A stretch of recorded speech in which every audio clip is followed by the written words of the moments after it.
Oke, bismillahirrahmanirrahim. Assalamualaikum warahmatullahi wabarakatuh. Perkenalkan, saya Arena Fauzi dari UIN Sultan Maulana Hasanuddin Banten, jurusan Ekonomi Syariah. Di video kali ini saya akan mencoba mengulas kembali hafalan saya tentang hadis-hadis ekonomi syariah.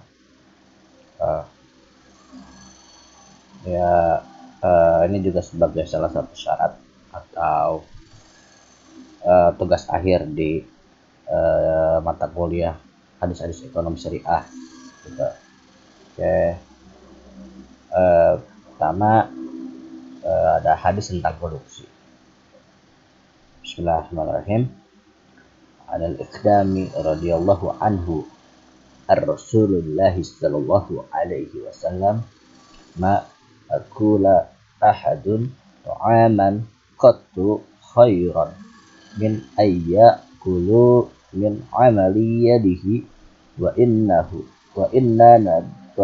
nabiyullahi Dawud alaihi salam kana yakulu min amali yadihi, riwayat Bukhari. Artinya ini dari Miqdam radhiyallahu anhu, dari Nabi Shallallahu alaihi wasallam bersabda, tidaklah seseorang mengonsumsi makanan yang lebih baik daripada mengonsumsi makanan hasil kerjanya atau produksinya sendiri. Dan sesungguhnya Nabi Daud alaihi salam mengonsumsi dari hasil kerjanya sendiri. Hadis riwayat Bukhari. Oke. Jadi dari dalil tersebut bahwasannya Nabi Shallallahu Alaihi Wasallam ini pernah bersabda, tidak seorang pun yang mengonsumsi makanan yang lebih baik dari hasil kerja sendiri. Artinya kita sebagai manusia yang diberikan keistimewaan bisa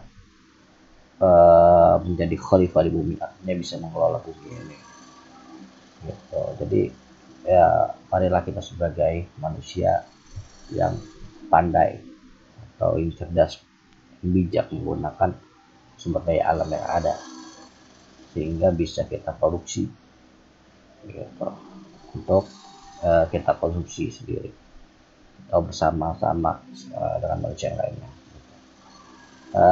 Yang kedua ada hadis tentang konsumsi. Yang tadi produksi, sekarang konsumsi. Bismillah. An Abi Hurairah annahu qala Rasulullah sallallahu alaihi wasallam ta'amul isnaini kafi salasati wa ta'amus salasati kafi arba'ati, riwayat Muslim. Ini artinya diriwayatkan dari Abu Hurairah, katanya Rasulullah Shallallahu Alaihi Wasallam bersabda, makanan 2 orang cukup untuk 3 orang, dan makanan 3 orang cukup untuk 4 orang. Arba'at 4 orang. Hadis riwayat Muslim.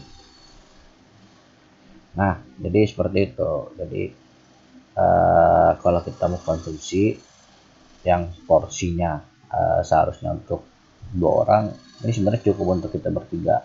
Gitu, makanya di tradisi pondok biasanya nggak ada yang makan sendiri-sendiri, pasti makannya kalau bahasa orang pondok cuma kuluhum, makan bareng-bareng. Gitu, satu nampan yang seharusnya untuk 3 orang bisa berlima, berenam. Kita konsumsi, tidak boros. Yang ketiga itu tadi ada produksi, ada konsumsi, sekarang ada distribusi. Oke. Bismillah. An Ma'marin qala Rasulullah sallallahu alaihi wasallam maneh takara fahuwa khati'u, yang artinya dari Ma'mar radhiyallahu anhu berkata, Rasulullah Shallallahu Alaihi Wasallam bersabda, barang siapa yang menimbun barang maka ia bersalah atau berdosa. Hadis riwayat Muslim. Jadi dari hadis tersebut, kita jika sebagai pelaku ekonomi yang di bagian distribusi, kalau bahasa Indonesia ini calo gitu kan, kita nggak boleh nimbun nih gitu. Jadi kita beli misalnya kayak masker yang belakangan ini ada isunya, kita beli masker banyak ditimbun sampai semua toko masker kita beli gitu. Nah, ketika masker lagi dicari kita jual dengan harga tinggi, nah itu nggak boleh, itu bersalah dan berdosa. Nah, yang keempat ada lagi tentang hadis distribusi ini. An Adi bin Khatimi radhiyallahu anhu qala sami'tu Rasulullah sallallahu alaihi wasallam yaqulu takun naro walau bisikki tamrotin, riwayat Bukhari. Jadi artinya dari Adi bin Khatim radhiyallahu anhu, katanya aku mendengar Rasulullah Shallallahu Alaihi Wasallam bersabda, takutlah pada api neraka, walaupun hanya dengan memberikan satu biji kurma. Hadis riwayat Bukhari gitu. Jadi dalam distribusi ini janganlah sampai menimbun seperti menyuap ini gitu. Nah, sampai kayak misal tadi beli masker, ya udahlah, aturan produsen ini pengen jual ke si A, karena si B ngasih nyuap harga lebih tinggi dikit, dilempar. Itu nggak boleh sebenarnya. Kalau udah deal di A,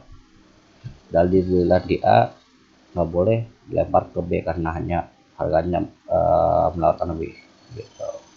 Jadi seperti itu, nggak boleh, walaupun hanya memberikan satu biji kurma nggak boleh tuh menyuap gitu. Itu sih menurut saya maksud dari contoh kasus dari hadis keberapa tadi, keempat, hadis tentang distribusi. Tadi pertama produksi, kedua konsumsi, ketiga distribusi, keempat distribusi, yang kelima ini ada hadis tentang jual beli.